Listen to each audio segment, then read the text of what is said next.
Yeah, live, sir. Please go ahead. Um, Good morning, ladies and gentlemen. At the outset, I take this opportunity on behalf of ASSOCHAM to invite you to the first in the series of roundtable discussions that we are organizing under the theme of accelerating Oran ecosystem for Atmanirbhar Bharat. I extend a very warm welcome to our guest of honor, Mr. G. Narendranath, Joint Secretary, NSCS, who has been personally very passionately championing the cause of Oran both in India, in the government circles, as well as overseas. I also extend a very warm welcome to my colleagues from the industry, Mr. Sandeep Sharma, who is the Vice President and Global Head of Portfolio for 5G RAN and Oran from Tech Mahindra, Mr. Rakesh Gangadhar, who is the CTO and the CPO, Access Solutions for Sterlite Technologies, Mr. Burgess Cooper, who is the partner in EY, an old colleague, and was also a knowledge partner and the moderator for this roundtable. We also have a very exciting set of panelists. We have Mr. Raghavendran Ramaya, who's a senior architect for telco security in Rakuten. Mr. Manish Chabra, who's the senior vice president and general manager for mobility at Radisys Corporation. Mr. Narendra Rawat, who's the vice president sales engineering from Avenir, and Mr. Vishy Ramaswamy, who's the vice president 5G and digital solutions, Tata Communications. Friends, at ASSOCHAM, we have been part of the Oran initiative for the last 2 years, and it has been a wonderful journey so far. We've had the opportunity to engage with governments and with like-minded organizations across the globe, and we've done our small bit to create some momentum for this initiative. The pandemic has significantly accelerated the digital transformation across sectors and has also brought to the forefront the integral role technology plays in each and every aspect of our daily lives. And against this backdrop, the importance of a secure and trusted network infrastructure and the added advantage of increased choice and affordability, which comes with open and interoperable standards, makes Oran a very compelling and potentially the only way forward. At ASSOCHAM, we've taken the lead in driving this initiative in India, and we have set up an Oran task force. And this is strengthened by the participation of all these companies that you have on board right now and many more. The mission of this task force is to promote Oran, facilitate standards and policy formulation that will allow for acceleration and adoption by Indian industry of the Oran platform. It also becomes more timely given that 5G proliferation will soon start to gain momentum in India. Not only is Oran an attractive proposition for the telcos, as it can help cut down network-related costs and bring in more customizations as they upgrade the networks to 5G technology, it will also have a significant role to play in meeting the government's vision and objectives of an Atmanirbhar Bharat. Oran will be a great platform for the Indian software and Indian equipment manufacturers and international companies to actually leverage the strengths that are available of the engineering talent in India and to also leverage their own unique strengths and capture a piece of not just the Indian but the global 5G market. And this will add another dimension, hopefully, through the PLI scheme of the Government of India. However, for us to deliver on this vision, there is a need to understand opportunities and also the challenges that need to be addressed to grow the Oran ecosystem. And this roundtable is a small but humble effort of ASSOCHAM to bring all the relevant stakeholders on a common platform. They are very, very experienced professionals, and therefore they will share their expertise and insights and best practices to accelerate the Oran ecosystem. They also are representing and shaping, in fact, the strategy of their own companies in the Oran space.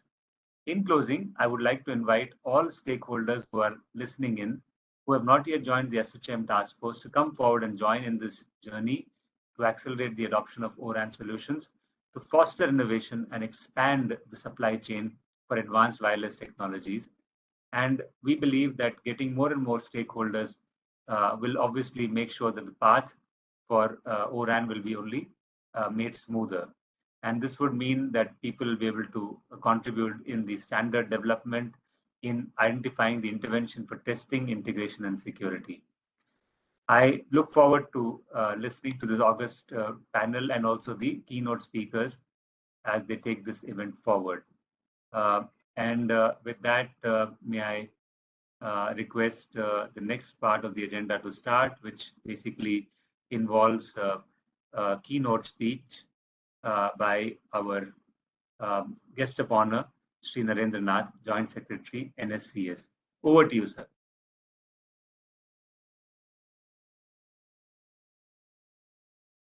Good morning, everybody, and thank you, Mr. Balaji, for a wonderful introduction, actually.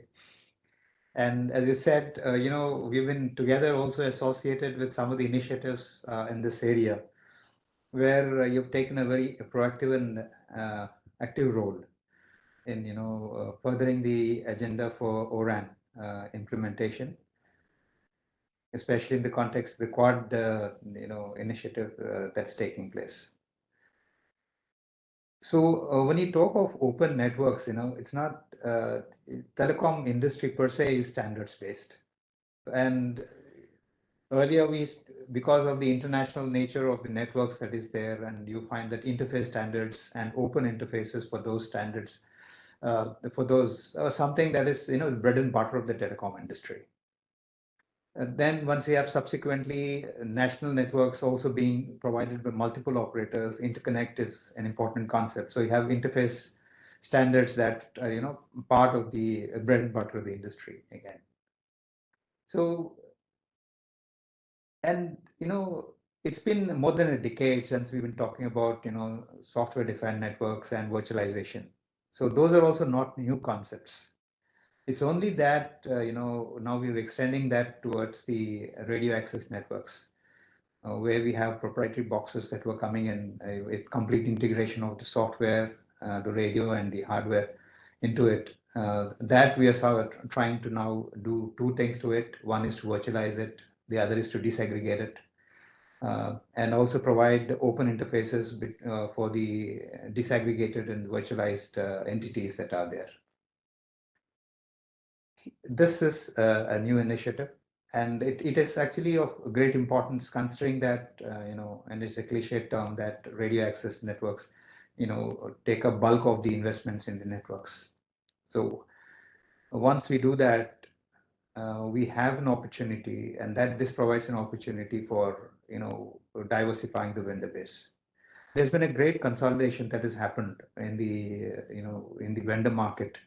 Earlier, if you look around a couple of decades back, we had multiple vendors who were supplying equipment, and then you had consolidation happening. And then we are left with, a very few vendors that's there. So one of the challenges that national governments were facing is that how do you diversify the vendor base for the security of the supply chains is one, and also to bring in greater innovation and competition in the area.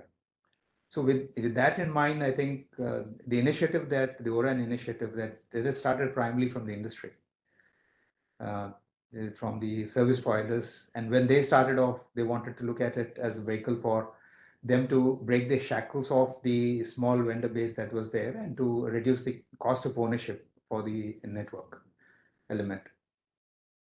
So that way, they would have started it, but subsequently the national governments also come and pitched in because of the geopolitical situation and the problems that were faced with respect to supply chains, and the increase in costs that was seen when we try to limit supplies from vendors from countries of concern or from vendors who are potential security risks for national security. We found that there was a tendency for anti-competitive practices to creep into the system. So that is where it's important that this Oran initiative that the industry has started really picks up and then provides the vendor diversity that we're looking towards.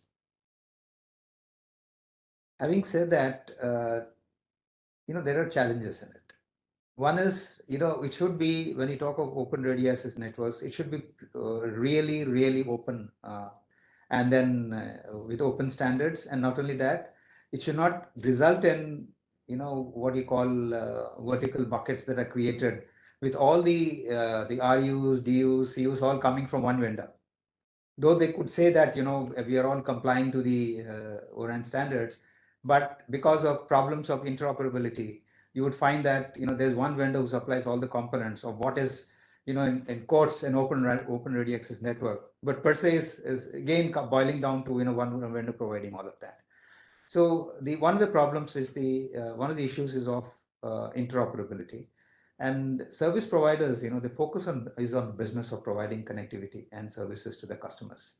And traditionally, even when the networks were, single box radio access networks and core also supplying from one, they had a tendency to look towards the vendors to manage their networks.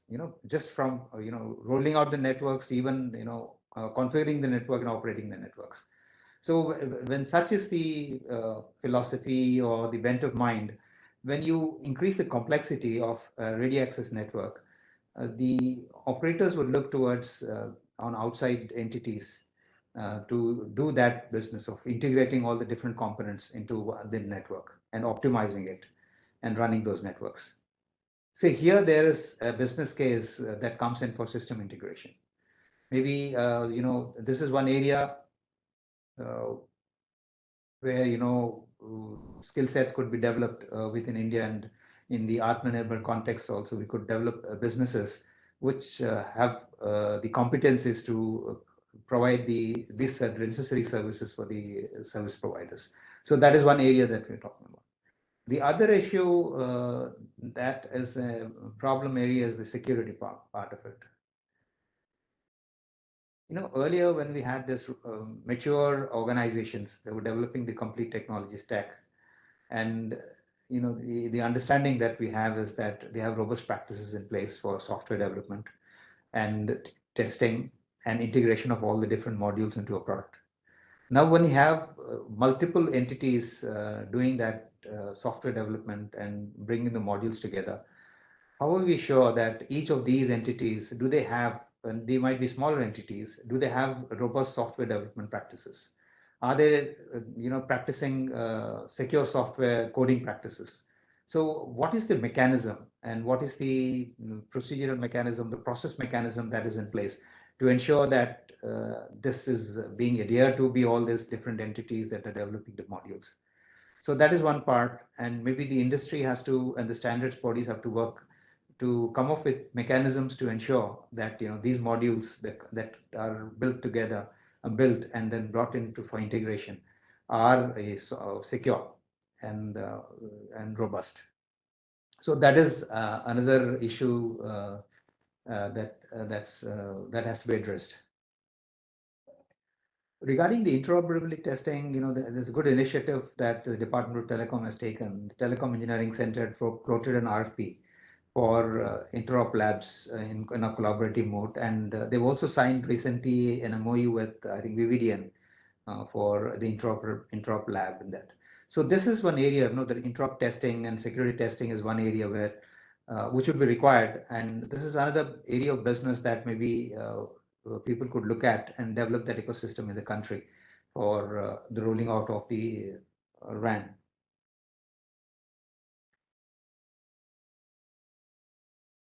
In the quad, coming down to the quad, there are the quad is really seriously taken radio access, open radio access networks as one important component of the 5G vendor diversification, program.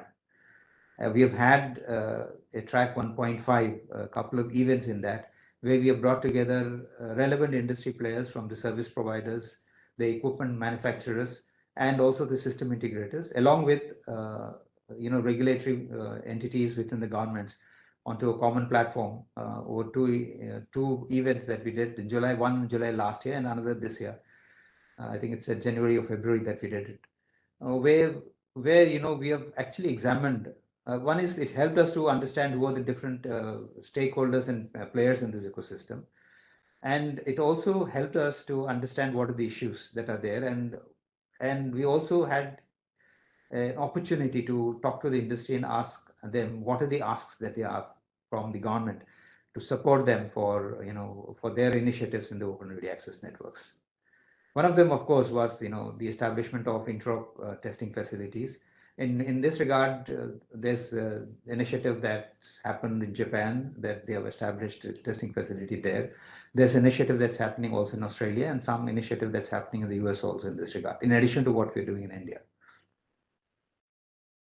So there is also an agreement, and you could say that the last summit that happened in Japan, the leader statements that were there regarding doing trial deployments of open radio access networks, where our Prime Minister, Honorable Prime Minister, had offered that we could do trial deployments in our country also, in addition to looking at possibilities for doing deployments in the Pacific Island countries.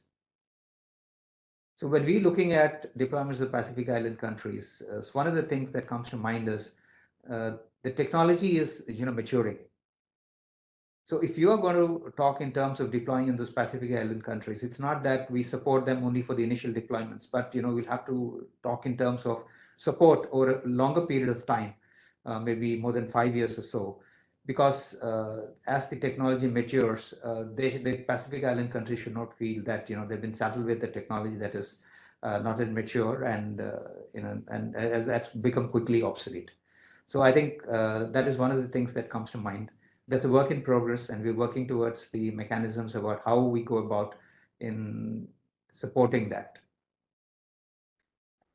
One of the things that comes to mind is the whole initiative of Open Radio Access Network started with the concept that it will reduce costs for the vendors, and the cost would come about because of the diversification, the competition that will bring. But currently, I don't think, with the interaction that we have had with some of the service providers, the feeling one gets is the total cost of ownership. It's not only the question of initial cost of the equipment that goes into it. When you talk of open adjacent networks, it's very complex, because you're disaggregated it and distributed the compute, storage, and the connectivity to different entities across. Then the scheduling, the physical layer, the segregation, the orchestration of all of that, the integration part of it, that increases a lot of complexity, and a lot of costs are involved in all of that.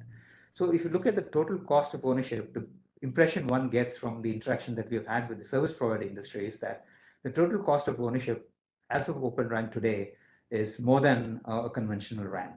I think this is one aspect that as an industry we have to look at and see how do we bring down the total cost of ownership. I think once the maturity comes about, especially about the orchestration and the integration part of it, the piece of that, then I think the cost of ownership will start come down. But I think the whole thing it's an evolutionary process. I think it will only come about if we have trial deployments and everybody actively involves themselves in doing these trial deployments.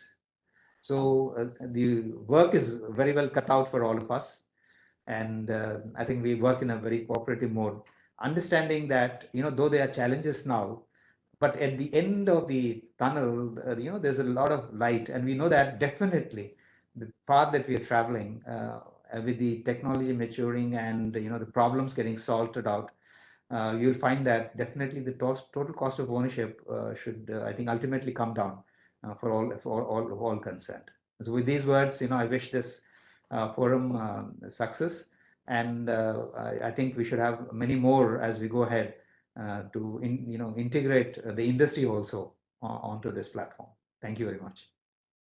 Thank you so much, sir. It's always a pleasure. What you bring in is your deep understanding of technology over the years that you've developed, and also your understanding of policy and the developments which are going around, and the fact that you are an integral part of the whole quad process that the government of India has espoused. So I think I want to try to summarize. You've given us so many interesting facets, but what you've identified are some of the challenges as well as the opportunities.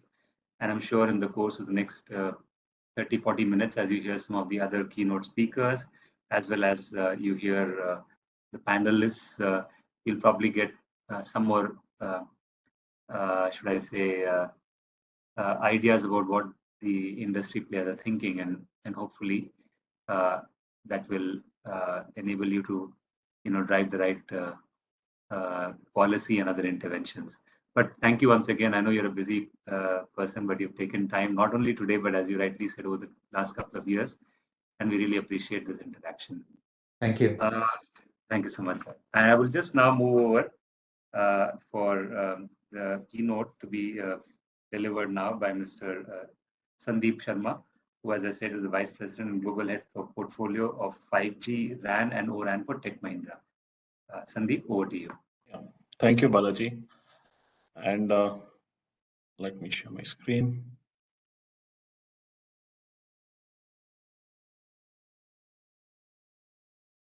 I hope it's visible. Yes, sir, it is. So, thank you for giving us the opportunity to present our views in this ASSOCHAM event, and many thanks to Honorable Mr. Narendra Nath ji for giving a wonderful keynote speech talking about all the things that we as Tech Mahindra are actually living in, all those, I would say, jargons of Open RAN. I would start my presentation with the famous saying from Henry Ford, coming together is a beginning, keeping together is a progress, and working together is success. So in terms of Open RAN, there's a lot many ecosystem players are coming in. We have to be, start working together. That's a beginning. And that beginning started long back, I think 2-3 years back when the first Oran deployment started. And if we keep together working as an ecosystem and drive it more aggressively, then it will keep us towards progress. And more collaboration in terms of working together will bring success to this open RAN ecosystem. And ultimately achieving the aim of, say, just a minute. Yeah, aim of Atmanirbhar Bharat. Let's talk about how the RAN evolution has happened and why we are talking about Open RAN today, why it was not done in earlier. So if you look at the traditional way, how the networks are deployed, it was very closed ecosystem. Every component has to be from a single vendor. That is there because there was technology limitation. And that limitation actually bringing more limitation in terms of the innovation that can be done on the network and what we can achieve out of that telecom network or the technology. So there was no open interfaces. It was a very closed proprietary ecosystem. And that system will work only for a limited scenarios. But as we evolved as a whole ecosystem, the telecom network has evolved, and the IT evolution that was happening in parallel in adjacency, like the coming of the cloud, coming of virtualized tech, that gives a wonderful ground for RAN to also evolve towards open standards. So open standards is not only about open standards, is mainly about going towards a virtualized space, using the cloud native principles and achieving the efficiencies of cloud that was there in IT space in terms of flexibility, in terms of scalability, in terms the way networks were scaled in the past. In case of traditional, you have to put additional hardware, you have to go to the site and all the stuff. If you install new things, it has to be on site. But once we move everything towards the cloud, it brings the efficiencies, how it can be done remotely, how we can automate it. And all those automation, innovation, and flexibility will bring different benefits in terms of lowering the TCO and giving a flexibility to the CSPs in realizing different objectives on the network. For example, 5G is giving so many flavors of how the networks can be deployed. And if we bring the flexibility of Open RAN on top of it, it will make the things more agile for the operators to innovate on top of it. So coming together, the capabilities of 5G and the efficiencies of Open RAN will create a phenomena of Oranverse. Oranverse means a lot many things that was not foreseeable earlier, that was looks next to impossible, can be realized in a much faster way.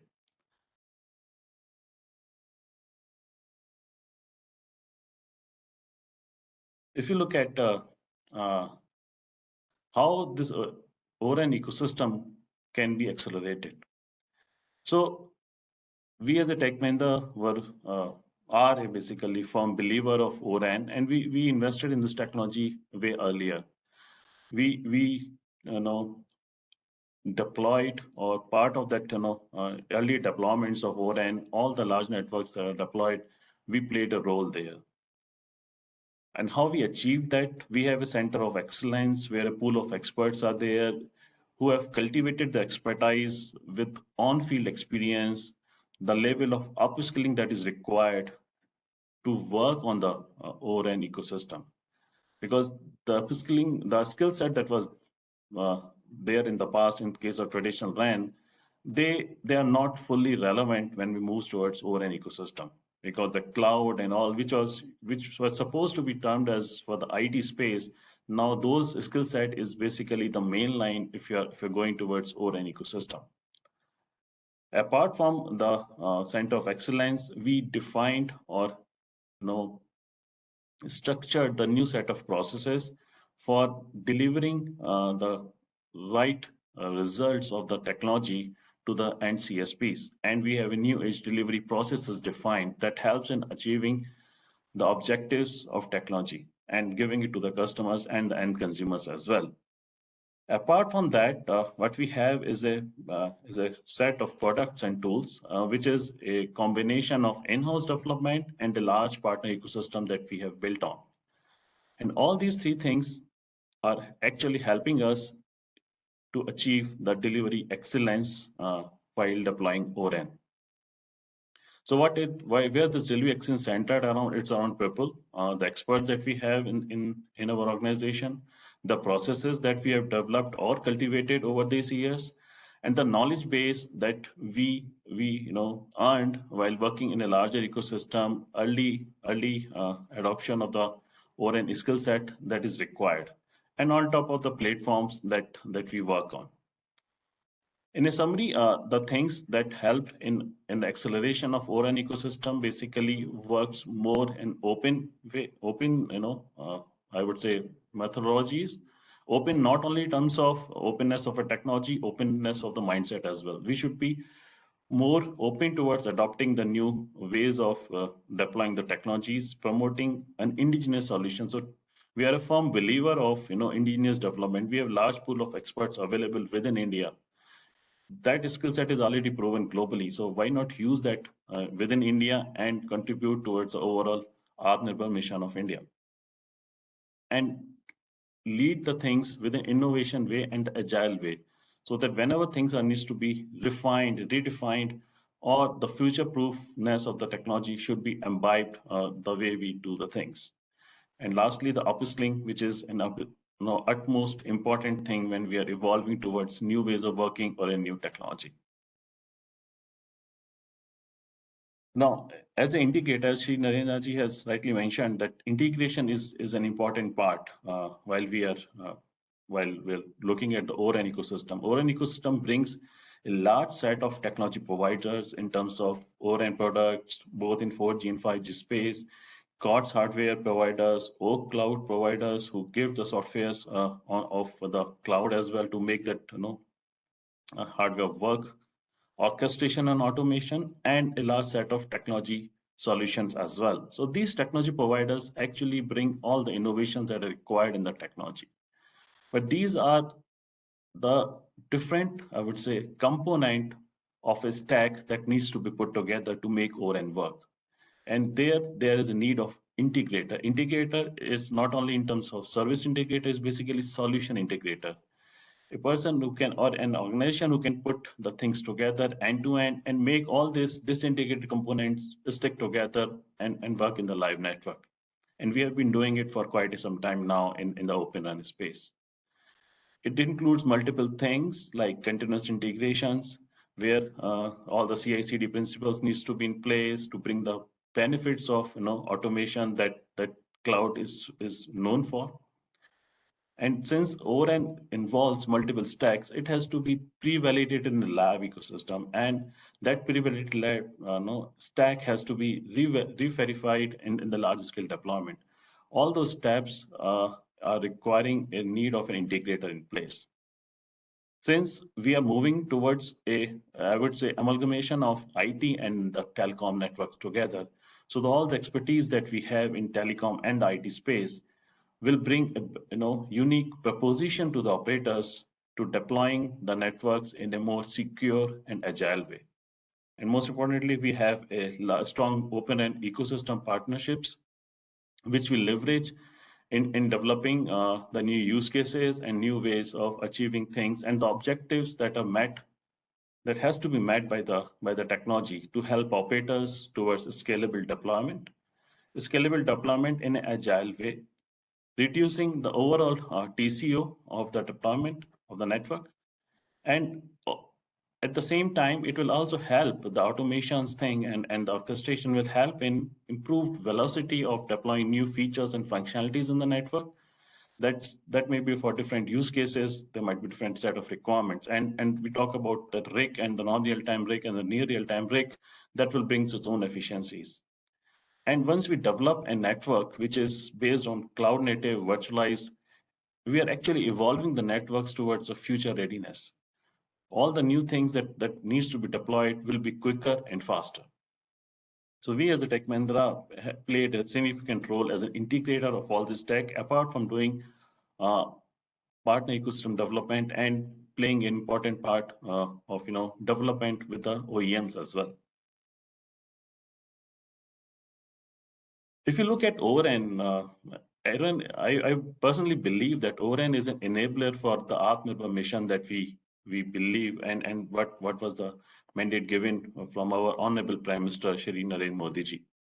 The 5 pillars of Atmanirbhar Bharat are actually economy, infrastructure, system, demography, and demand. And Oren, in a way, is enabling these all 5 pillars in one form or the other. Let's talk about first economy. Since many new innovations can be developed, and it will bring new opportunities and the upskilling for the workforce that is there. So it will boost the economy. Since openness is an integral part of the open standards, the infrastructure, the telecom infrastructure that is going to be developed will be indigenized and more suited for the Indian mobile networks, depending on which all things we can innovate together. So it will boost the telecom infra as well. All the systems that we derive for the Oren as enabler are technology driven, that to align with the local requirements and how the operators wants to use it for this specific use case. So these systems are technology driven. In terms of demography, we have a large talent pool available within India. Let's use it and use it for the development of innovative ways of deploying Oren networks. So demography for us is an important player as well. And we as a country, telecom networks needs to cover at least 1/6 of the overall global population. So it's a huge demand. So creating I would say, local demand or local products for this demand, I think it will make us more self-reliant for achieving the Atmanirbhar mission. So this concludes my keynote. Thank you. Thanks, everyone.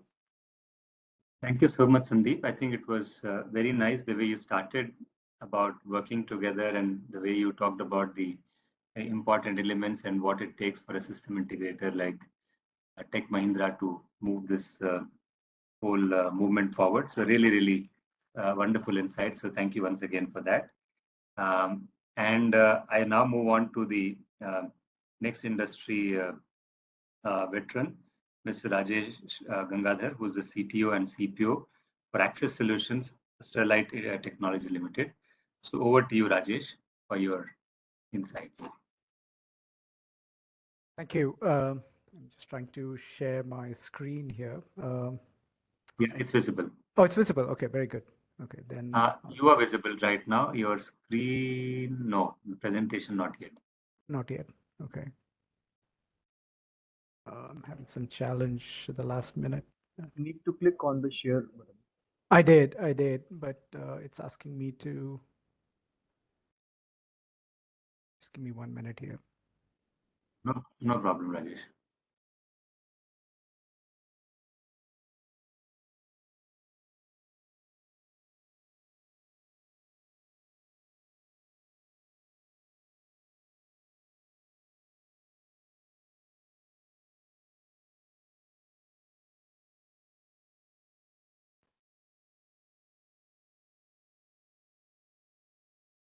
Here's some security issue on my Okay.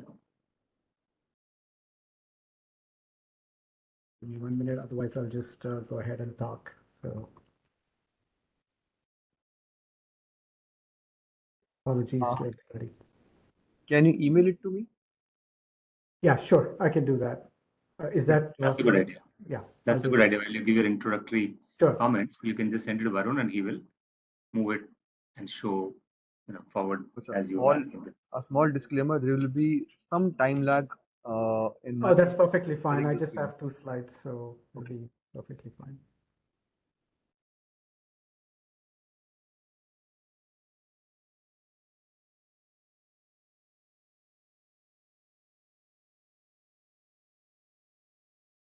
Okay, so I've sent it to you, Varunji, and as he pulls it up, let me just start with the comments that both Mr.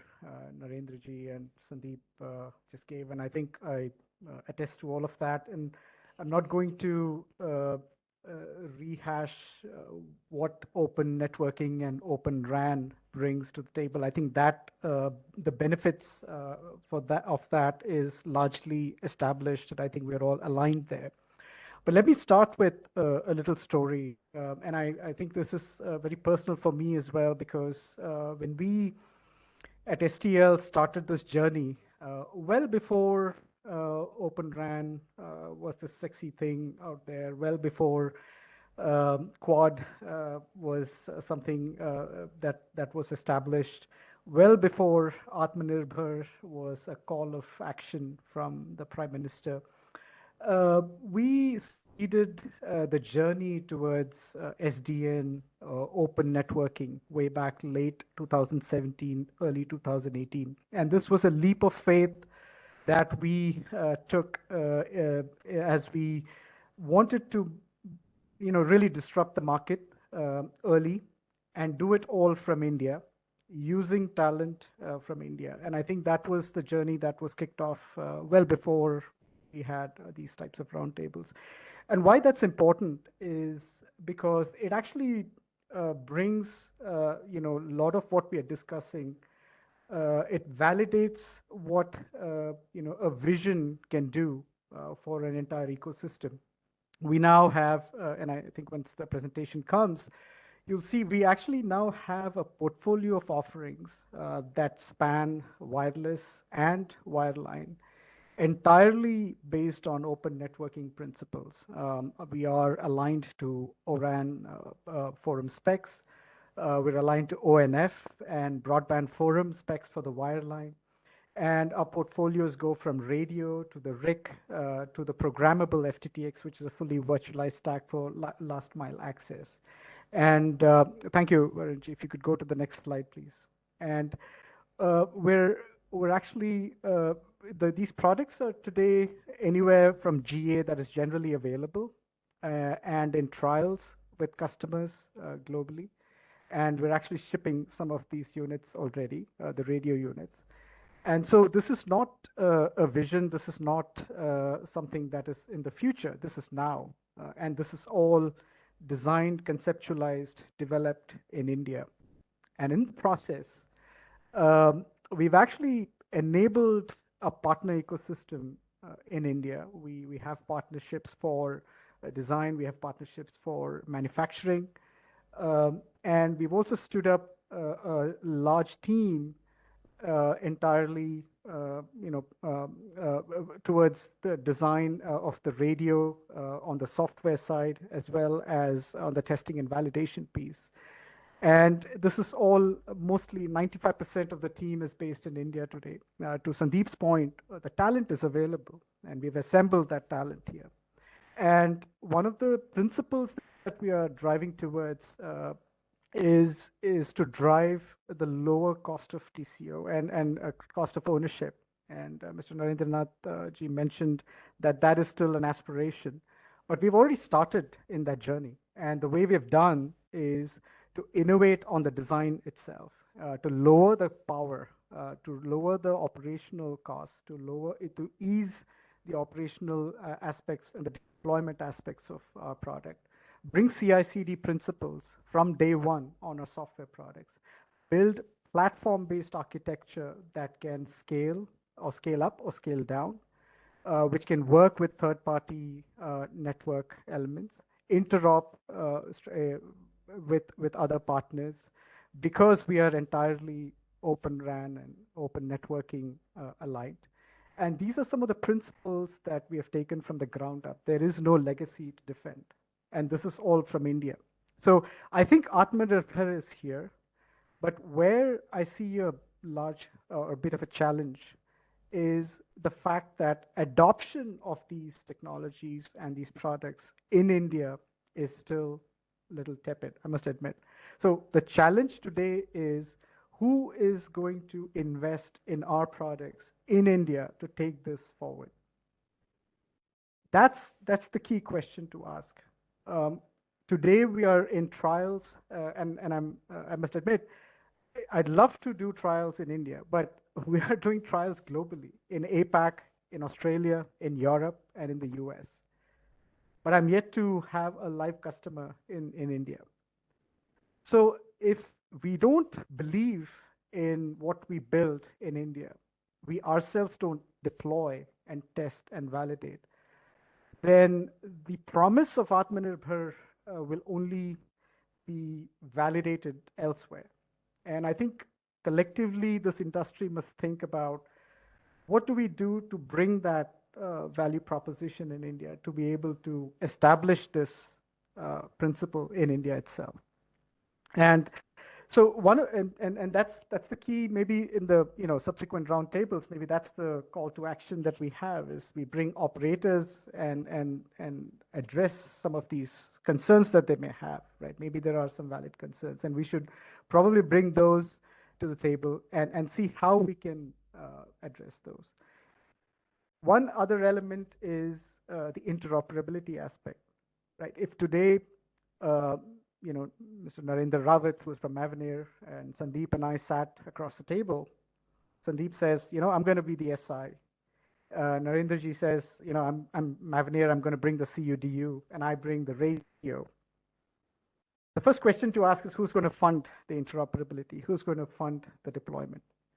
And that's where the conversation ends, because it's either chicken or the egg, because someone has to fund this interoperability.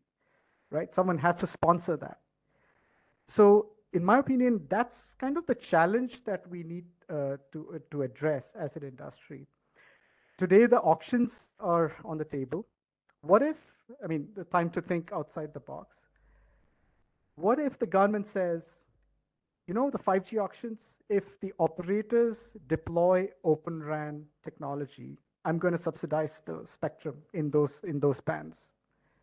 Now, the operator doesn't necessarily save money there. What the operator does is they get the funds, or the funds that have gone into auctions to actually do the interoperability, to do the testing, to do the validation, and to do the scalability tests that are required to establish this in a real network, in a real world scenario.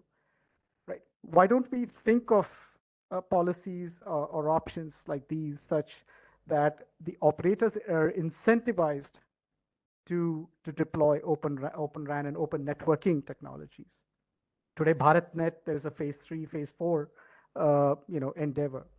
Why don't we take, virtualized fixed access to the last mile? Why don't we connect the entire Northeast with an indigenous technology? These are opportunities that we have today. Why don't we have BSNL deploy Open RAN today? Why burden the vendors such as us with stipulations that you must have prior experience deploying 100,000 base stations globally? Well, it'll never happen with Open RAN, not for at least another 5 years. So I think it's important to think about how do we enable products that are developed here, the capabilities that exist in India, and how do we build that ourselves internally here in India, and not wait for the whole world to take notice. So I think I'll end with this, that maybe I'll take a leaf out of Mr. JFK's famous speech, which is, let's not ask what open networking and open RAN can do for us, but let each of us say, what can we do, and I mean the entire industry. What can we do to enable this and make this a reality? Right. So I think that's what I had, and I just wanted to show another slide here. We actually invested quite a bit, right? We've invested in a lab. We're doing interoperability testing today, but I think in order for us to scale, there needs to be a sponsor, an operator sponsor, and without which we will all collectively fail. So thank you. Thanks for the opportunity, and I thank you for inviting me for this. Thank you so much, Rajesh. I think your passion and your sharing the personal and the company's journey came through very well. A few challenges that you talked about, and I'm sure these will get addressed. There is a good community of operators that are also looking at issues commonly, maybe whether in India or overseas, but that whole set of people are looking at these kind of issues and figuring out how to get deployment done initially on pilot and then over time and scale. I'm sure this will get sorted out, but very relevant points. With that, it's my pleasure to hand over the stage to Burgess Cooper, who's the partner and also the deputy cyber leader in consulting services for EY. Very, very seasoned professional, many years of experience, working not just in industry, but also closely with the government. And so, Burgess, over to you. Thank you so much, Balaji. Much appreciate the opportunity to partner with you, and also an ex-colleague and a friend with you. So thank you for that. Thank you, Rajesh. Great ending points. Ask not what the country or Open RAN can do for you. Ask what you can do to make it successful. Thank you. On that happy note, in somehow the call to action, let me introduce my fellow panelists. Thank you once again, ASSOCHAM, for calling us out here and allowing us to be the knowledge sponsor. I have Sri Raghavendra Ramaya, Senior Architect, Telco Security, Rakuten. Sri Munish Chabra, Senior VP and GM Mobility, Radisys Corporation. Sri Narendra Rawat, Vice President, Sales and Engineering, Mavener. And my, again, old colleague, friend, Vishy Ramaswamy, Vice President, 5G Digital Solutions, Tata Communications. I'll just start off the panel discussion with each of the speakers, just giving their point of introduction, their first 2 minutes opening comments into their thoughts. Let me first start with Sri Raghavendra Ramaya, your opening comments on this. We've heard Balaji speak, we heard Sri Narendra speak, Sandeep and Rajesh. Want your opening comments on that, sir? Yeah, thanks, Burgess, and everyone. So I sincerely thanks all the keynote speakers and Balaji for your speech. In very, very insightful, I would say. And so basically, yeah, in terms of the opening comments, all I can say is, like, many operators want to pursue the opportunity to offer new services with 5G. And with the advancement of RAN capabilities, there are new use cases that can be realized, like ultra low latency, network slicing. There are a number of benefits and use cases what 5G has to offer.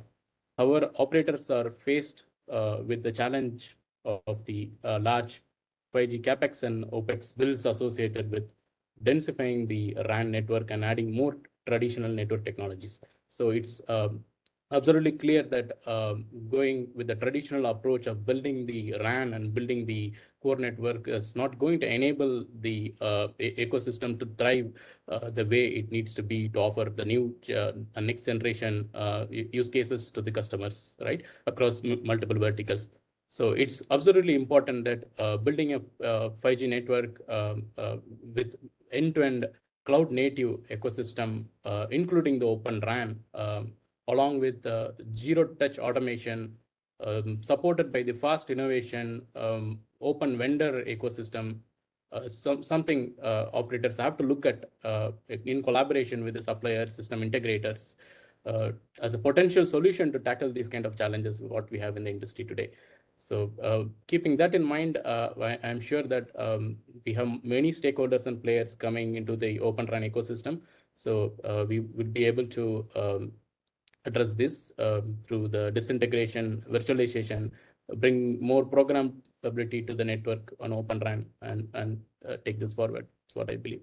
So thank you, Raghavendran. Great opening comments on the new use cases, the challenges that the traditional approach may not be enough to get a good ecosystem, zero touch. Thank you for your opening comments on that. Thanks, now let me call about my next speaker, Munish. Munish, your opening comments further to what Raghavendra mentioned. Yeah, thank you, everyone. Great comments by everybody today, by Balaji and Shri Narendraji as well. So again, coming back to the need of Open RAN, the key perspective here is to disaggregate the networks so that the innovation can propel. If we look at it, why there was a need for Open RAN to come in, of course, there were big players, big OEMs creating solutions out there, but this was really slowing down the innovation into the networks. And also, of course, the overall cost of ownership of the equipments for the service providers. But this led to really start of Open RAN.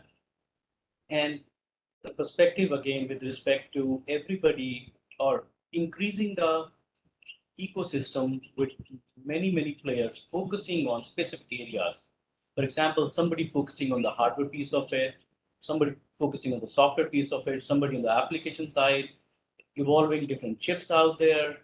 Again, from an innovation perspective, catering to different use cases, right from macros to the small cells.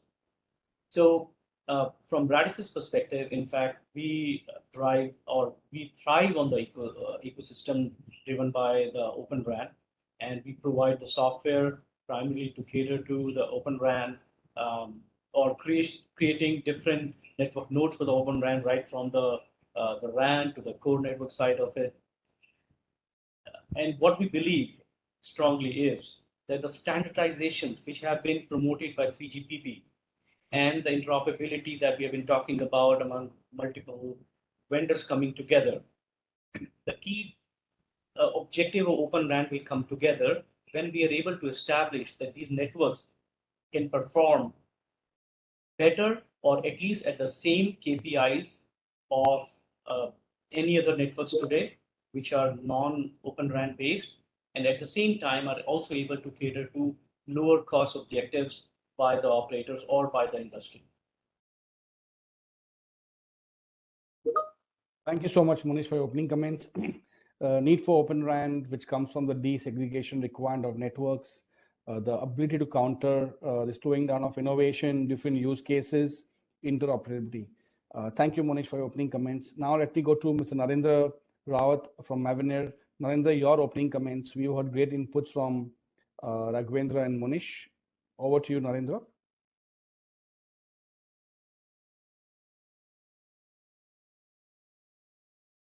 Narendra, you're on mute, please. Hello, now am I audible now? Loud and clear. So actually, I would like to echo some of the issues and concerns that has been raised, by Mr. Narendraji as well as Rajesh, about the initial cost of deployment that is being talked about right now. I think we have to really think seriously about, how we can collectively bring down that cost, and that cost can only be bring down with scaling up of the technology and large scale deployment. Right now, we don't have those kind of volumes available. So I think we need to really think how we can collectively, like government, the operators in India, and the ecosystem partners like who are investing in technologies for developing CUs, DUs, hardware, software, radio units, and even the automation and orchestration part, how we can bring together a standard deployment model, where everybody gets economy of scale and collectively reduce the cost of deployment for the operators. Unless we address that particular issue, I do not see Open RAN deploying so fast, as we all expect it to be. I think we are at a very critical juncture of 5G deployment, which are going to start soon after the auction. And at Mavenir, we being a big player on Open RAN, we want that operators seriously consider Open RAN as a investing platform for them, which will serve their requirements not of today but even future, and also protect their investment at right cost, which enable them sustaining, the market competition, as well as the cost that traditional players are offering to them. Because end of the day, somebody has to pay for all these things, be it consumer, be it operator, be it government, or be it the investor in this technology. So I think collectively we all need to sit together and try to address these concerns, which are very valid, so that this technology succeeds not only in India, but globally. Thank you. Thank you, Narendra. Your opening comments, you actually echoed the first two speakers, how to collectively bring down the cost. And probably the only way, as you rightly mentioned, is sharing and leveraging technology, using economies of scale. As you rightly mentioned, we're the critical juncture, investing in platform. I love the last statement. Somebody has to pay bear the price for that. Who would that be? An investor, the client, maybe a consortium? That's a good question we'll consider as we go on. Now let me get to my friend and colleague Vishy. Vishy, your opening comments. Thanks, Narendra, for your lovely starting note. Thank you. Thanks, Burgess. I definitely do echo all the sentiments that have been expressed by the speakers who spoke before me. I would try to give a slightly a different point of view here. Disaggregation for cost is something that we have been talking about for a very long time now. You buy compute separately, radios separately, buy the software, put them all together using a system integrator, and then try to make all of that work. Is something that has been spoken about, and that's not something that's been new from a telecom point of view. Disaggregation, creating it, making it open, trying to bring in innovation from various other industries. This is something that the telecom industry has been trying it for a long time, but for some reason, this has not scaled. This has not gone to the level at which I'm not talking about the business scaling. I'm talking about even scaling the innovation in itself in the telecom area. It's not scaled to the extent that it should have done, right? That is something that is holding back the entire innovation cycle. So I think Open RAN is an attempt to bring back the innovation mindset or the spirit of innovation into the telecom industry, because you could do chipset innovation independently, the radio innovation independently. You could do compute related innovation, compute platform, edge, operating system. All of these innovations can happen parallelly, while the software that is required for running the network, the radio access network, can parallelly be developed and innovated. So number one, it sort of disintegrates the innovation capability, and that innovation capability is expected to scale because you are able to parallelly innovate and then put them all together. Of course, there is a question, who is that one entity which puts them all together? So, I think one of the key things that was spoken in the keynote is about that the operators over a period of time have sort of left most of the integration, managed services, and all of that to the equipment vendors. That's been probably something that has happened over a long period of time. Over the last 20 years, it's happened.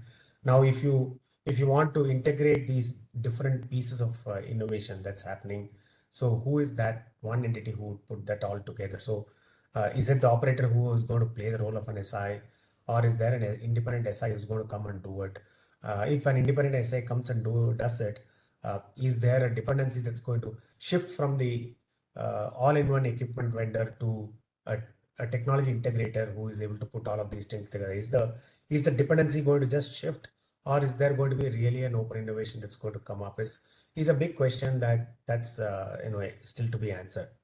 The other parallel thing that's happening in the era of 5G is also how the radio access networks gets inside the campus. How enterprises are beginning to use the cellular network for achieving various results, implementing various use cases inside a campus for an enterprise, right?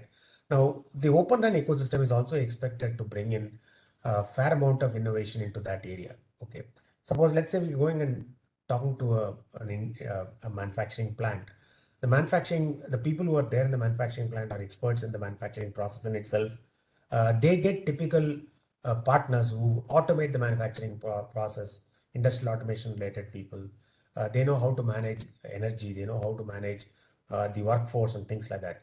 Now you take we are saying that a cellular network can do a lot of wonders for an enterprise inside the campus. You bring the traditional radio access network and install them inside the campus, and you let the industry manage that for themselves. That's something that's not going to be easy for them. Over a period of time, the industries have matured to the concept of software, matured to the concept of compute infrastructure, etc. So if you're able to give them a solution which has an independent compute infrastructure and independent software, and there's one, and reduce the amount of unknown to only the radio that gets into their campus, so then the adoption of um, a cellular technology for industrial automation in a large scale, for enterprise private networks in a large scale, can be expected. So in my view, Open RAN will also open up a large new revenue avenue for various players in this game: the operators, the software vendors, the radio vendors, and everybody else, right? So it is definitely it's expected to be an innovation that can open new gates. The question is, when and what scale. Thank you, Vishy. Lovely comments. Open new gates, open new avenues. I like your different point of view. How the distribution of cost is not new business was one aspect, but how innovation at scale is most important. How it will have spirit of innovation and how new vistas will open up. And finally, you're inside the campus story where 5G will not just be good for the telecom operators, but also private campuses and networks, and how it will open new avenues. I'll just go back to Narendra Energy. You mentioned that you really given lots of inputs. What would be your ask of the government and the ecosystem to ensure that Open RAN really proliferates and succeeds in India? Narendra, if you had to make a wish list saying how do we propagate more in India, what is the requirement ecosystem, what would be all your ask from the government and from the players? Okay, so I think government is already doing a lot of motivation for the industry, especially the Indian manufacturer, by providing them PLIs. And I believe that if these PLIs are diverted to Open RAN technology providers, right now I don't think there is any distinction between two types of, even a traditional RAN vendor who is have a manufacturing base in India, he can avail PLIs. I think to benefit the Open RAN players, especially the investors from India who are investing in large scale manufacturing for radios or CUDU servers, I think they should be incentivized, rather than the one who are making a traditional equipment which is locked and does not provide impetus to the deployment of Open RAN. So that is one thing which I would look forward to government have some more incentive for the Open RAN manufacturers. Other incentive that I can think about is that government should make some kind of, not a mandate, but motivation for the operator to start deploying Open RAN in their network, maybe starting with X percentage in the first year and progressively going up year after year, so that 4 or 5 years from now, we have a lot of capex that will sustain the investors who are doing investment in this technology, as well as provide the required benefit of scale, so that we can compete not only in India, but we can also export our products outside India. So I think these are the two things which I would like to have government focus on to make Open RAN initiative really successful, not locally as well as globally. Thank you. To make it more international as a national, incentivize, I think, motivate the operators to potentially have a fixed minimum percentage from that. Mr. Raghavendra, I'll turn on to you. We discussed about Open RAN being able to save costs and a lot of benefits, but can you enumerate more details on, how the total cost of ownership for an MNO will be decreased by using Open RAN? How will they benefit? What are the finite steps to achieve that? Yeah, good question, Bhargat. I think as highlighted before by our keynote speaker, so cost is one factor. Like we see that Open RAN will, we always say Open RAN can bring some cost benefits in terms of capex and opex, but in reality, operators are still hesitant, and some of the operators are still claiming that it may increase their capex and opex cost and the total cost of the ownership, right? So I just want to give a background about how Rakuten Mobile approached this kind of problem, because as you may be knowing, Rakuten was pioneer in deploying the Open RAN, the wide scale deployment, and they were really disruptive in building the fourth mobile network in Japan. So way back in 2018, Rakuten is basically is a Amazon of Japan.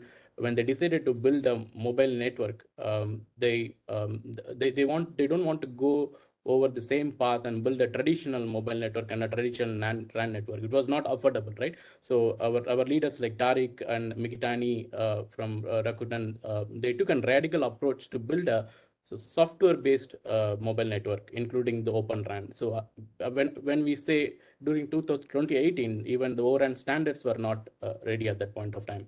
So we wanted to go ahead and build a pure software-based radio access network at that point of time. So one of the main objective at that point of time is to reduce the capex and opex to build the fourth mobile network in Japan, right? So reducing the capex and opex is often the most desired objective for any operators to implement the Open RAN architecture as of today.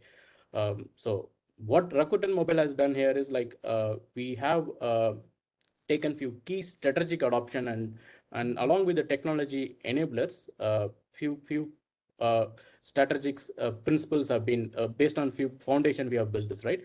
So firstly, what I would like to say is like traditional physical RAN components, which are expensive and available only from small number of vendors as of today, right?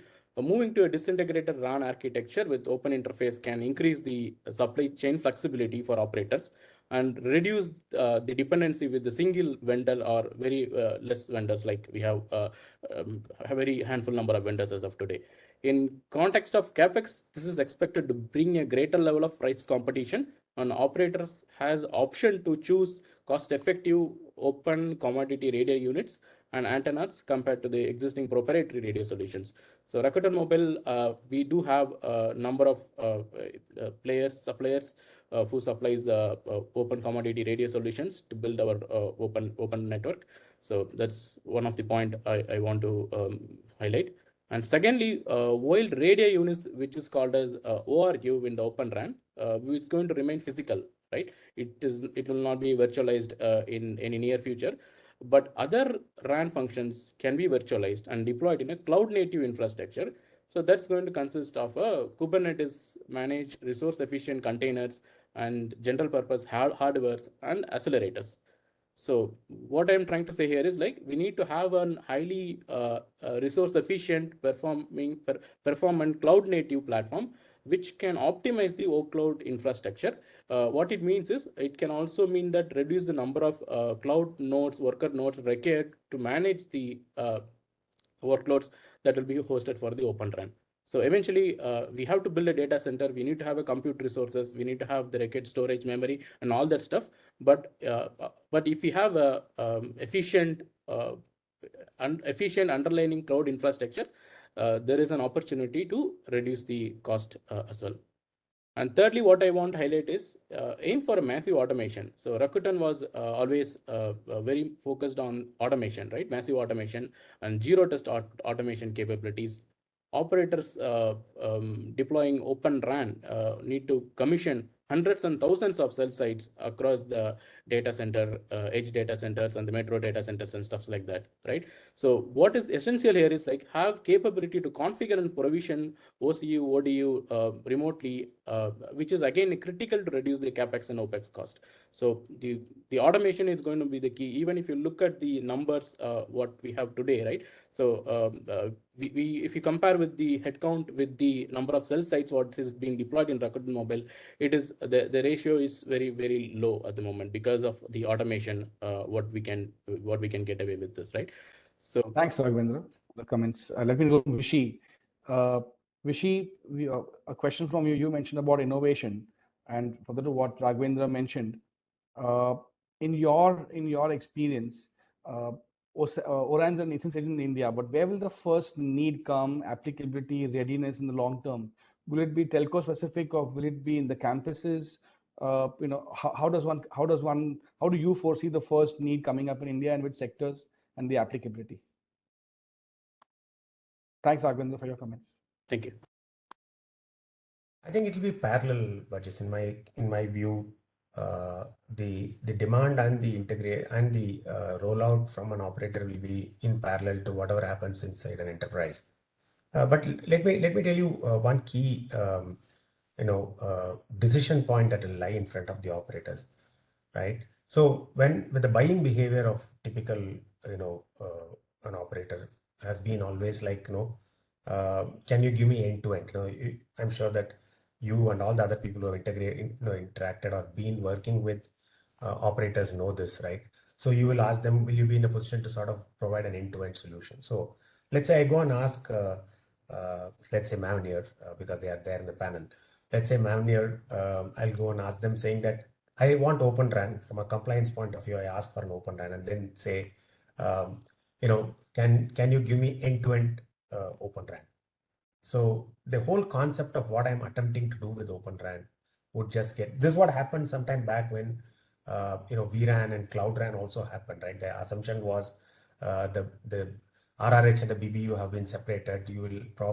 They're all virtualized. So you will be in a position to bring in anybody's BBU and make it work with anybody else's RRH.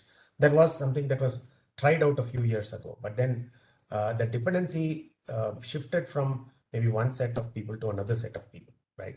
So for the scale of deployment like you asked, who deploys first or who deploys in a large scale, operators have the wherewithal to deploy it in a large scale.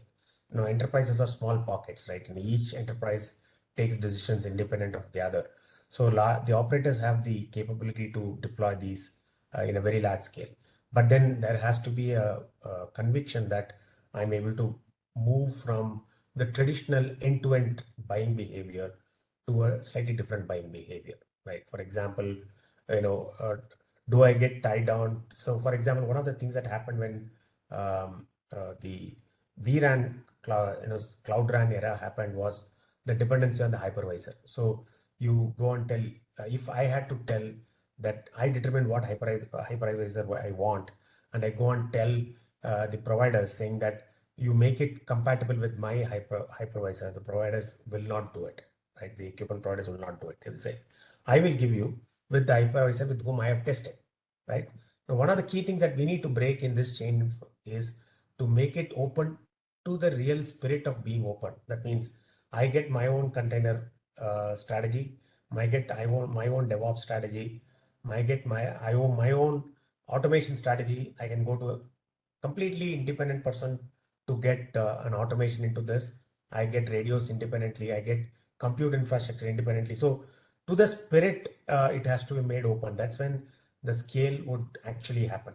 Otherwise, it will be Open RAN in paper, but then you will still continue to be dependent on one set of people, and then that stifles your innovation capability. My assumption is that enterprises will adapt this thinking process faster because they are used to this type of buying. When they buy something, not necessarily everything is bought end to end. They do buy different best of breed, different equipment, different software, and they try and put them all together. So to that extent, in my view, enterprises will be open to adapt, but the scale will come only from the operators. Thank you, Vishy. Scale come from operators. Clearly, enterprises may be the early adopters.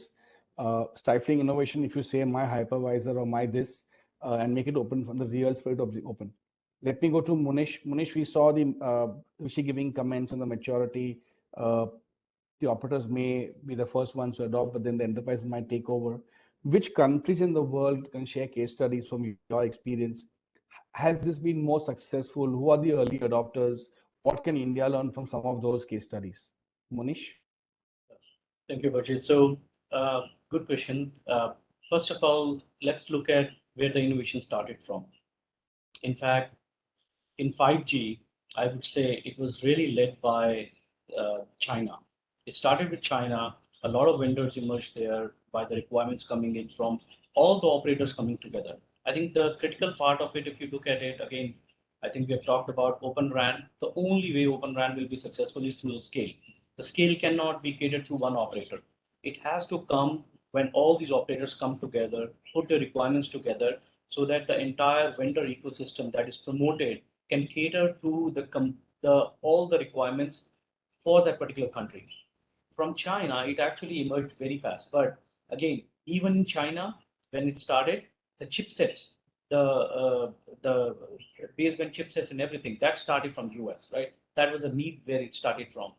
But you can see that spreading very fast, right? From Japan, adopting it not only for the operators, but also for the private 5G.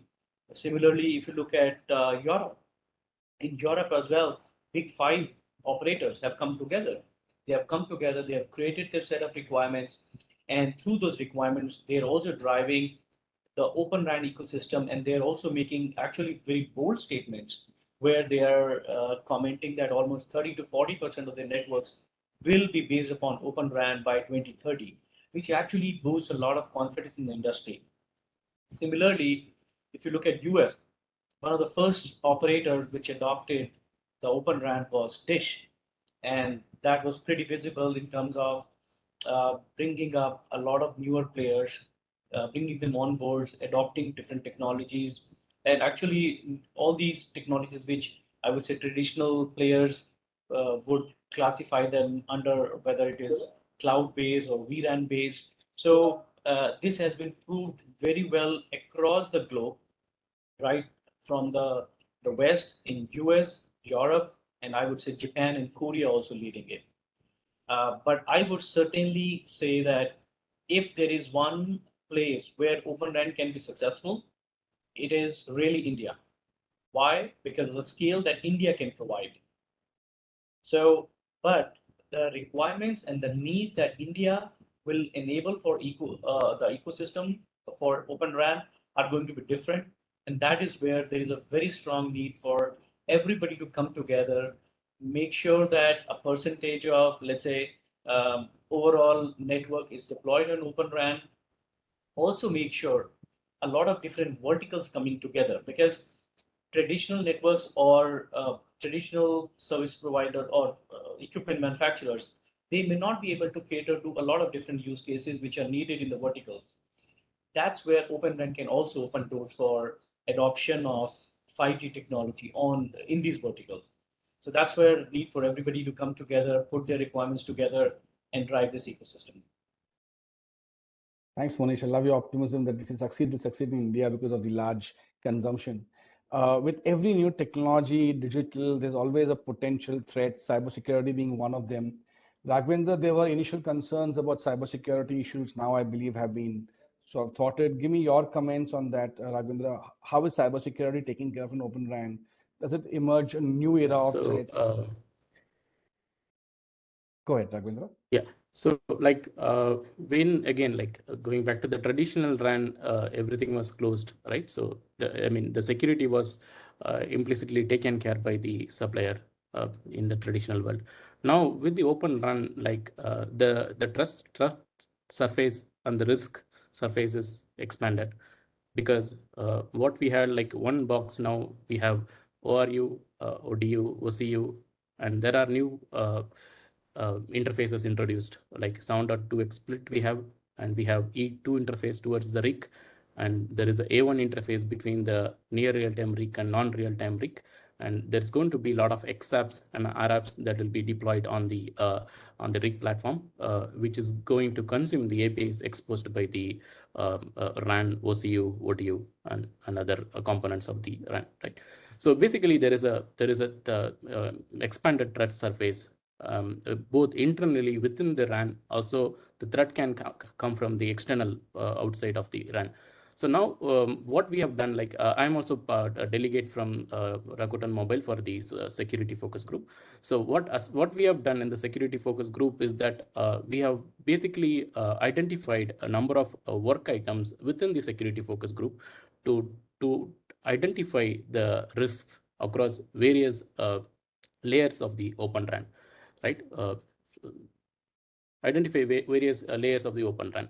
For example, we have work group who is studying the risks and threats associated with the fronthaul, open fronthaul, which is CUS plane and the M plane. And we have a work item for the near real-time RIC, non-real-time RIC, small security, and there are studies conducted for the certificate management. How do we manage the certificates for the securing the Open RAN? Basically, if we need to establish a secure connectivity between ODU, OCU to the RIC. How do we secure that connectivity? How do we secure the E2 interface? How do we secure the A1 interface? All that, there are various study items. And what security focus group has done is like they have come with 4 security specification. They are threat modeling, Oran threat modeling, so which talks about various Oran threats and possible mitigations on countermeasures what an operator can take. So when I say threat here, there are threats associated with the Oran system itself. There are threats associated with the cloud infrastructure. There are threats associated with the radio infrastructure, and there are AML threats as well. Like we have the which are the intelligent capabilities offered by the non-real-time RIC and the real-time RIC. So there's a threat modeling, and there are also other documents like security protocol specification, and we have security requirement specification, and finally we do also have security test specification. So all these documents can be a very good baseline for any to implement the Open RAN in the network, right? So from as far as from the security point of view, I would like to say that we need to look at the security from the 2 broader perspective. One is security of the Oran network functions itself, and how do we secure the communication between the various network functions and the interfaces in the Open RAN. As I mentioned, we need to secure the front haul, we need to secure the interfaces towards the RIC, we need to secure the XApp, RApps, all that, and any external access to the Oran, all the API, everything needs to be secured, right? So how do we do that? We need to ensure that we have authenticity, confidentiality, integrity protection in place. So that's one aspects of the Oran security. On the other hand, how are we going to secure the platform itself? So the platform, when I talk about platform, it is not, I'm referring to the cloud infrastructure. So this is going to be a little bit challenging, because the cloud native, the perception is that container is not as secure as the virtual machines. So there is a whole bunch of security controls that need to get into the platform side of things in order to secure the entire infrastructure. So we have, at high level, I would say there are 3 things. One, how do we secure the container software itself? And how do we secure the container software itself depends on the secure software lifecycle development, as highlighted by one of our keynote speaker earlier, right? So there should be a secure development lifecycle in place, not just the traditional software development lifecycle, right? Starting from the threat modeling, starting from the how do we integrate the security in the design, and how are we going to build, and how are we going to integrate and deploy everything. The DevSecOps process needs to be in place end-to-end in order to embed the security as part of the delivery, continuous delivery. So this is that's one of the aspects we need to take care of. Thank you. I agree with you. The attack surface area has increased, and you need to have different ways. I get Vishy as an ex-colleague from a big telecom player. What are your views to what Raghavendra mentioned? Who would secure the ecosystem, container, platform? Vishy, your comments on cybersecurity for this Open RAN infrastructure? Thanks, Bharat. So, you yourself actually could give whatever I would want to speak, because you've been a security, you are a security expert all the while. But let me add my 2 bits into this. So one of the good things I look at it, while I agree with Raghavendra that the number of threat vectors that are entering into this whole ecosystem when you talk about Open RAN, because you're independently, developing independently, bringing them all together, and somebody's putting them together to operate as a network, right? But then the good point is, because we have disaggregated, majority of these things are like typical IT, right? It's software, it is a DevOps platform, it's a AIML platform. There is a, there's a OS, there is a compute hardware that is available. So majority of these components are something which are already in use, and there is a lot of innovation, a lot of development that's happening in the IT sector anyways around all of these things. The whole ask is, how intelligently can we adapt what is being developed for the application front or the IT front, and how do we bring them all into the network area, right?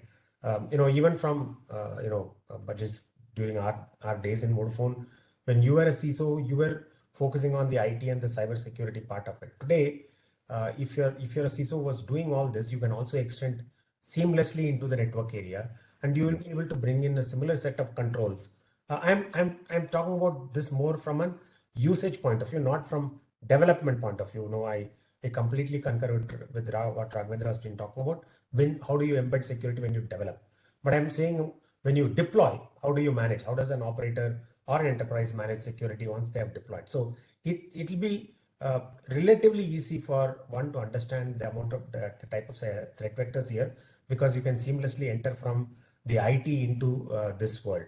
There may be still a few open points that may still be there, and there are the standards bodies like 3GPP etc. are anyway working to recommend the right controls to manage some of those open points. But by and large, you can extend IT security into this, and that's exactly what we as an enterprise operator, we are doing a very similar stuff. When we offer our private network solutions to enterprises, we are sort of blending the managed security services that we are doing, cyber security service that we're doing otherwise for our enterprises. We are blending that service and a private network together to ensure that we are able to manage an end-to-end security solution. So operate from an operating level. In my view, it is. I'm not belittling the problem. I'm only saying it's relatively easier to handle it because we have done it all from an IT point of view. And there's experience in doing it before from a tech. So we should remember that good times. We started from IT and then went to telecoms and enterprise, and you were there as a head for that. Thank you. I'll move to Narendra. Narendra, from the standpoint of the Oran remaining in keeping us competitive wise, what are the factors, building blocks for the next distant future? Will be multi-vendor integration, performance changes? Will there be a life cycle? What do you foresee are the next steps going forward? Narendra? So thanks, Rishi. Yeah, so I think before I come to your question, I want to just add to what Munish was talking about the dish network. And I think it is very pertinent to talk about that because Mavenir has deployed that network. We have launched 4,000 sites in the last 2 months. It's the first 5G SA network in the world. And we are going to have another 4,000 sites in the next 1.5 months. So I think this technology is real. Operators have started deploying it. And the good part in Dish network is that there are more than a dozen vendors in that network. You have vendor A whose core is deployed on AWS cloud. Then you have another vendor who is supplying cloud for the DU part, where our software is going to be installed. And the hardware is coming from Dells and HPs of the world, where you have Intel processor, which are available available in different types and different performance grades based on the site requirement. We have orchestration done by vendor X. Automation has been done here, of course. Then radios are coming from another vendor. So like Fujitsu is the vendor, with whom we are integrating radios. And Dish has played the role of a orchestrator, in terms of deploying this whole network. So they have taken the control. So I think the operator in India are equally smart, if they want, they can take the control and they can come up with end-to-end solutions, picking up best of the breed components for their network. And that is the way they can get the benefit of Open RAN available to them. If they still have that mindset of, just outsourcing everything and this pain of doing end-to-end to the, I think Vishy rightly outlined, the operator always wants to have preference for end-to-end supplier. I think that mindset needs to change. Otherwise, you will remain locked to that kind of vendor lock-in, which will give you something easy, but it will not sustain the protection of investment in long term. I think when vendors got consolidated, at the same time, we are having consolidation of operators in India. We have seen that there have been a lot of rip and replacement happening. I believe it is still happening. You have vendor X in Circle A, tomorrow some other vendor comes, gives a good price, you want to rip the old vendor, then what you do with that equipment? You do a redeployment somewhere else, or you do consolidation of that equipment. So this rip and replacement cycle continues like forever, and it is still going on. Once you get the Open RAN technology in your network, you don't have to worry about these things, because the hardware that you have procured, if you want to change the software, pick up some other vendor who is giving more robust software, more feature-rich software, it is going to be very easy. You don't have to reinstall everything and put it somewhere else, or throw it away. I'm not able to estimate, we would have wasted thousands of crores of equipment, because of this rip and replacement strategy. A lot of operators going bust because of whatever issues. So it is a national waste that has happened over last maybe 10 to 12 years. We used to have like more than 10 operators, now we are limited to 4. So I think all this thing, if you see from capital point of view, be it a human capital, be it the equipment capital, there has been a lot of waste that has happened. And I think it has happened because the technologies or the products were proprietary. There was no option to the operator to go for Oran because their standards were not available. But now, luckily, we have that.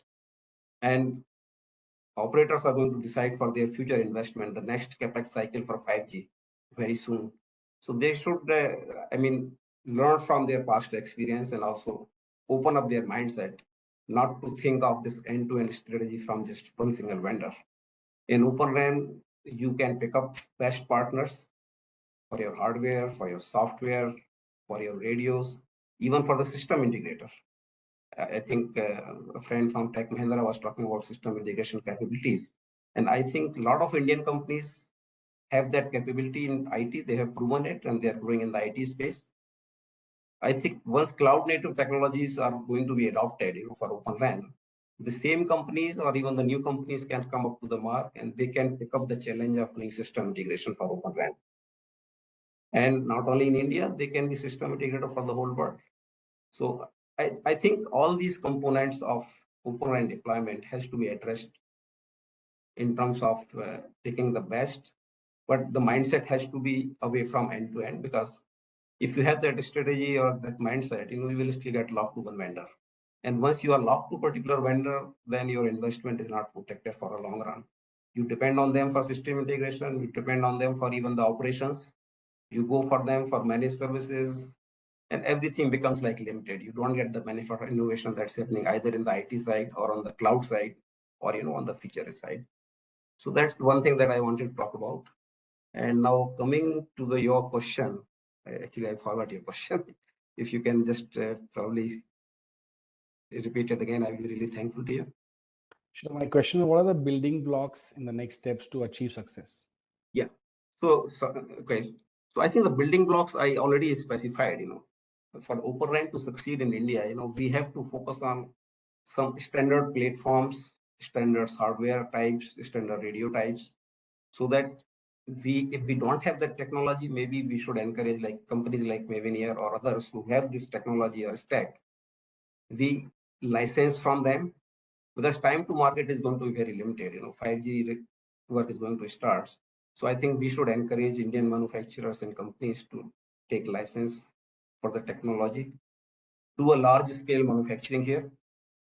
And once that happens, then the price will go down and Indian operators will get motivated to buy, because then we become equally competitive with the traditional vendors. And that will also force traditional vendors to open their interfaces. I think the real success will come only when the traditional vendors do not remain traditional. They also open up and embrace this technology.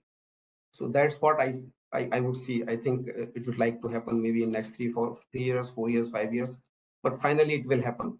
But I think the start has to be soon, fast, and the technology should be adopted first in India, so that other countries learn from it and start to deploy and embrace it.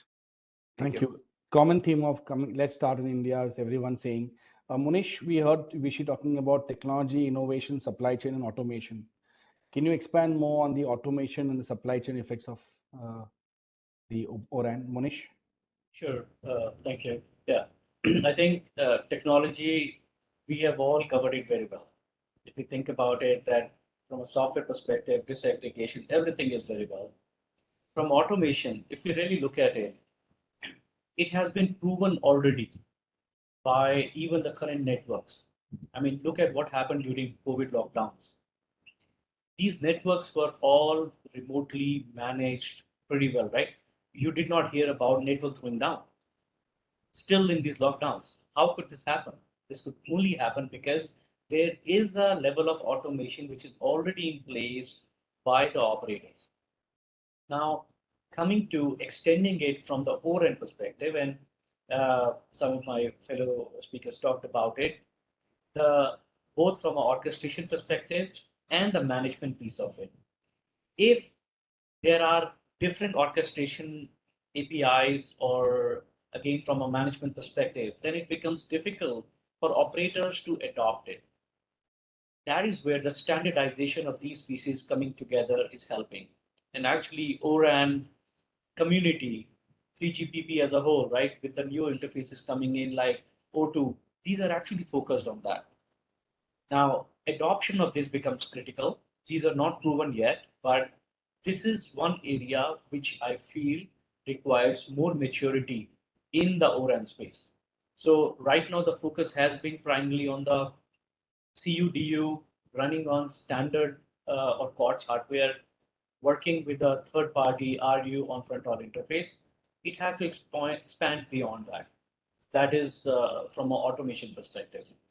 But also one of the critical part which will come from automation would be the intelligence built into the networks, because that will also drive a lot of AI ML based features or which can be pushed without changing substantially the architecture of the network.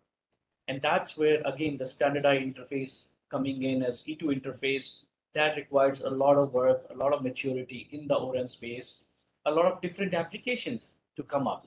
And that will be the next level of innovation, which will propel Open RAN. So whether we talk about self-optimized networks, SON kind of functionality, or a lot of different applications which will come in, which will be driven through the AI/ML, right, through the E2 interface.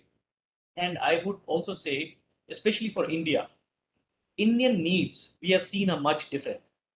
I mean, look at how many messages that we get in India today. A lot of our applications are driven through these messages, but this is not true for other parts of the world, right? So the innovation also around the X apps will drive a lot of these applications to be accepted in India around Oran. The second part, which is also very critical, supply chain. I feel this is a challenge, but also an opportunity. Because if you look at currently, how many of the equipment which are deployed out there in the wireless network today are manufactured in India? And when we say manufactured in India, it has to go beyond the definition of like automotive made in India definition. It really needs to be manufactured in India, right from the radios to the DU hardware, even the COTS hardware, right? And it doesn't have to be that only companies who are in India, they have to manufacture. But this is where Indian government coming up, promoting more and more manufacturing in India to come in and solve the supply chain issue will really help. And one critical part, which I would also emphasize again, is around the chipset, the baseband chipset part of it. And maybe this will also spread on the devices side, right? And that's where probably it may not be possible to create a lot of different chipsets out here. So let's invite big companies like Intel and Qualcomm the world to come into India and manufacture in India to solve the supply chain challenge as well. Thank you, Manish. Very well put. I'll come to a very important question. We discussed technology, we discussed cost, supply chain, automation. Raghavendra, you could add, and then Vishy can come in. What about key talent? India has a plethora of telecom talent, but security, cloud native, edge, it's tough to find security guys. Forget cloud native security and telco. Raghavendra, how ready are we from an India perspective, from a cyber perspective, to have the right talent? So I think this is going to be a challenge, right? So I agree with your point, like the talent pool, especially in the area of the cloud native technologies and cyber securities is not, we may not have a great talent pool today, but it doesn't mean that like we don't have the potential to build this pool of engineers who can really, come with some innovative ideas and technologies to build the future network, right?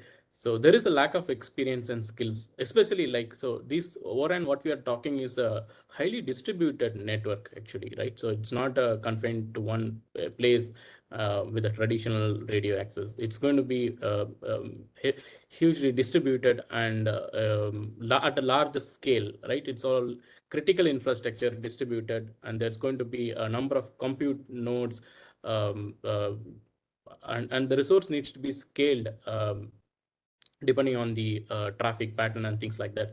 So today, the kind of the security posture what we need to apply for this kind of distributed architecture and the cloud native technologies, what backs with this architecture, the skills are lagging at the moment. I think this also leads to the point we discussed about the total cost of ownership, right? So if we have the lack of experience and skills, then it's really going to negate our cost, agility, and scalability benefits what we will get out of the Open RAN. So I think operators should rightly invest their OPEX as well on the upskilling the resources. So we talked about the technology enablers, we talked about the strategic pillars and things like that. But what is key here is the people. So people, organization, right mindset, people having that kind of culture who can embrace the new technologies like DevSecOps, cybersecurity, cloud native. So when I talk about cloud native, there is a lot happening in the CNCF world. So how can we embrace the new entrants and the young engineers to be part of the society and be a part of the standardization? Because even in the standardization, I think what is needed to innovate on how can we adopt things from the IT industry, IT world. It's any more secure than a telecom industry, like as explained by Vishy, right? So IT world has already adapted the advanced cyber security standards, right? So how can we bring those practices? So there are a few actions that we have to the industry here. How can we upskill the resource in various areas such as cyber security, cloud native, Kubernetes, CNCF, all that stuff, right? That is going to be a very, very critical for us to build a strong talent pool in India. I'm sure it is possible by having a right strategic plan in place. We can build the team, and we should work towards that. I think that's going to be a key factor for the success of Open RAN in India. Thanks, Raghvendra. Vishy, yeah, and just want to add here one more point is that like I mean, this we also look at the look at the suppliers, right, who bring the various pieces of the Open RAN, and there is a complex integration that is involved. So supplier also need to make sure that okay, they do have a right skilled resources in place who can carry out this integration and make sure that their solutions are built and validated in their lab before it is integrated in an operator environment. Right. Thanks. Vishy or Narendra, would you like to add anything on the people skills, tech, digital, cyber, cloud native? Sure, Bharat. So I'm a little bit optimistic in this subject because, in India, if you take the last 22, 23 years, for every sort of a new technical challenge that was posed by the world, I'm talking purely from a technology, IT, software side. For every challenge that was, posed, there was an answer available from India. The good part about India is we are able to scale a given technology very rapidly. You will have training capabilities built very quickly. You will have people being hired and being trained very quickly. So we have seen it from Y2K, or maybe you see Java, .NET. You have recent example about 4-5 years ago on digital transformation and full stack development, agile DevOps. So we have seen this example over and over again. India's ability to train people, to get people, train them, and to deploy them on new technologies. And the other part, I'm also confident that most of the intelligentsia in this area, they are capable of de-skilling. That's a wonderful thing that India again has proven to the world, that any technology that you do, you can de-skill. You can break that down into smaller components and you can de-skill people between mundane run-of-the-mill activity and real high-end activity. You're able to bring that difference, and then you're able to get with a few people how you're able to run the show. So that's something that we have been able to witness in India, and that's the reason why almost global majors even in the 5G technology, even in Open RAN technology, they're all coming to India for doing deployment, development, operations, etc., etc. So to that extent, I'm sure that almost all of the operators and all of the people in the ecosystem are working on building this pool of people. Thanks, Vishy. I like the part of de-skill, and sort of get the people from mundane to new technology. We've had a great discussion for an hour. I'd just like closing comments. Vishy, starting with you. Next year, same place, same time, same ASSOCHAM conference on Oran. What will we be talking about? Let's crystal gaze in the future. What will be the new challenges? Would we have success? What is your foresights and bets as your closing comments? I think in the 1 year to come, there will be definitely deployments that will happen. Only thing would be, in my view, it will still be sporadic. Probably the challenge that we will be talking again 1 year from now would be the scaling. That's for sure. The other key challenge that we need to pick up, maybe as ASSOCHAM, is also the sustainability issue. I think Narendra a little bit spoke about it, about the swapping and things like that. The Open RAN also brings in a lot of sustainability related positive aspect. So that's another thing that we need to instill. Probably a year from now, while we have accepted Open RAN as a technology, it is being deployed. We'll also start looking at non-monetary benefits of Open RAN. We'll start looking at those, I think, over the next year or so. I think that's my point of view. Thanks, Vishy. I like the part about going beyond just financials and sustainability and ensuring you avoid the reuse and throw and so.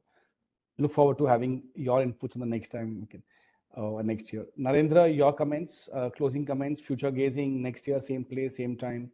What will be Open RAN's success in future? Yeah, I am a little bit more optimistic than my friend Vishy.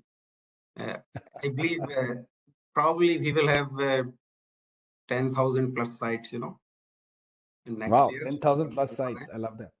Yeah, and I believe only your company, Narendra, or it is talking of much more? No, we are talking about all, and I believe if at the time of selection of vendors, for 5G deployment, when operators chooses to pick up partners for Open RAN, then I think this number could be even higher. So that way I'm optimistic. On the skill set front, I think there's a very pertinent, question that was discussed. But I would like to tell that, Mavenir has almost 90% of the R&D happening in India. And the main reason is that the cloud native kind of architecture, we have most of the application on software. They are already containerized. So the skill set is there in India. That's not a problem. I think the telco mindset to go more towards cloud side and upskilling their people, I think that is the requirement right now. So people are available in the IT industry. They have the whether they can be hired, and basically given exposure to the telecom side of the world. So this marriage of telecom and IT has to happen soon, so that we can get the benefit of that coming into cloud side, of telecom deployment. But skill set wise, I do not see that kind of challenge. If we rely on the IT companies in India as well as outside, they are doing this kind of deployment. All the benefits of CI/CD and all that's happening, and that is the only way you can deploy a network faster. You can manage them. You don't have to ask for downtime, just to upgrade your sites or do an introduction of a new feature. That will keep on happening, because of CI/CD pipeline that you will set up. So I think we are more excited about the future. I think the pace has to increase, and we collectively has to think about that, how we can increase this pace so that we have required volumes and scaling sooner than we all would like to have. Thank you. Thank you, Narendra, for your optimism. 10,000 sites beat, and God willing, more. Marriage of IT and telecom should happen to avoid, as you said, rip, replace, and redeploy. Thank you for that. Go to Munish. Munish, your closing comments. Same place, same time, future gazing. What would be the state? I would say, first of all, across the board, adoption of Open RAN in both public and private networks. And I believe the operators and vendors are aligning very well in terms of ensuring the success of Open RAN in the early deployments, which we are going to see this next year or so.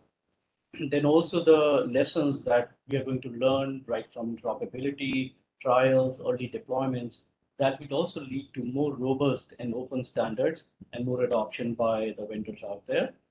And most important, I would say, technological advancements in hardware, software, AI/ML-based solutions, making RAN richer and making it ready for future networks. So definitely Open RAN is here to stay and grow. Thank you so much. Again, more deployment, positive notes. Last, Raghavendra, your comments for the future. I would, in the next, probably 1 year time, I would, I hope like there will be a few Open RAN deployment that happens in India. Maybe we don't have for 4G, even wait for 5G, even for the 4G, there could be the Open RAN deployment that could happen. And I would also expect there will be early trials and the POCs that will be carried out to embrace the true potential of the Open RAN. And there are other opportunities and explorations around the RIG component of the Open RAN. How can the Open RAN can be, how can we bring the intelligence in the RAN and do some POC for the new use cases related to the RAN intelligent controller, right? So those kind of developments I would expect to see. And also in terms of talent pool, I'm sure that we will have a we will be able to address the gap between the telco and the IT world and try to bridge that gap in next few months. Thank you, Raghavendra. Narendra, one last question. You said Mavenir has 80% of it's happening in Bangalore. How big is that team and how does it to skill India? Yeah, so like, in Mavenir, we have around 3,000 plus people working in India, and most of them are in R&D. So we have like 6 offices across India. Bangalore is the biggest. We have R&D center in Pune as well as Bhubaneswar. And then, of course, we are in Gurgaon, Mumbai, and Pune. So that way, we are present in 6 cities, but the biggest one is in Bangalore. And there's a lot of focus to develop technology in India and also keep IPR in India. So as a Mavenir, we are trying to bring IPR, not on the global company, although we have headquarters in US, but our focus is to have IPR within India. And we are also willing to license our technologies to anyone who is interested to help us or help them to scale up as fast as possible. So that way, we are trying to help in every way to make Open RAN success. In addition, we are also having 2 labs in India, one with SCL technology, where we have set up a lab for Open RAN testing, and the other one is with L&T Technology Services. So we have 2 labs, and in addition to that, we also have our own lab where we do a lot of IoT testing with those vendors which are selected by our customers. So that work is also happening in Bangalore. And, thank you. Yeah, and this is all driven by like initiative that operators has taken, of course, Indian operator as well as global operators. Very positive. On that note, Balaji, I give it back to you. Very, very positive note for India. Lots of technology, people, skills, software. We had a great discussion. I had fun moderating it. I learned a lot. I'm sure there was lots of fellow colleague learning from peers. Balaji, back to you on a very positive note. Hope next year, same time, same place, all of us, what we predicted, it's Raghavendra, Munesh, Narendra, and Vishy will come true in much more excess and much more grandeur. Back to you, Balaji. Thank you so much, Burgess. I think you and the entire panelists had a wonderful, wonderful session. I think I learned a lot as well. So thank you, Raghavendra. Thank you, Munish. Thank you, Narendra. And thank you, Vishy. While we shall definitely be, all this, as they say, is archived. So we'll hold you to your conversations and your predictions of what happens 1 year out. But that's on a lighter note, but on a more serious maybe even reward you. Reward you and say, Absolutely. yes, you said that. You were the first to say that. Absolutely. That said, I think we'll have a lot more engagement as part of journey people of the Oran task force and the Oran journey. So thank you very much. It's been absolutely fabulous. Great speakers earlier, great panelists today. This last 1.25 hours was again so exciting and full of many things that we, as you rightly said, peer learning, Burgess, is the best thing that we've learned. So life. And so on behalf of ASSOCHAM, huge thanks to everybody who took the time off to spend the time. And of course, Mr. Narendranath, our guest of honor, who set the tone right and at the same time has been a big supporter for all of us in this journey. We will continue from ASSOCHAM side our focus on Oran deployments going forward and make sure that we do what we have to do to facilitate the industry, industry government initiative as Mr. Narendranath said, initially started as industry, but has become a government priority too. So to bridge that gap and make it all happen for ourselves as professionals, our companies, and our nation, I think that's the opportunity that we have. And so with that, thanks to all the people that joined us on this virtual roundtable. And surely, ASSOCHAM, with the support of EY, will put together a small white paper, which we can then use for future reference and build on this foundation.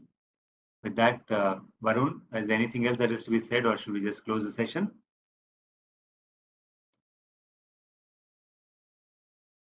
No word means we're ready to close.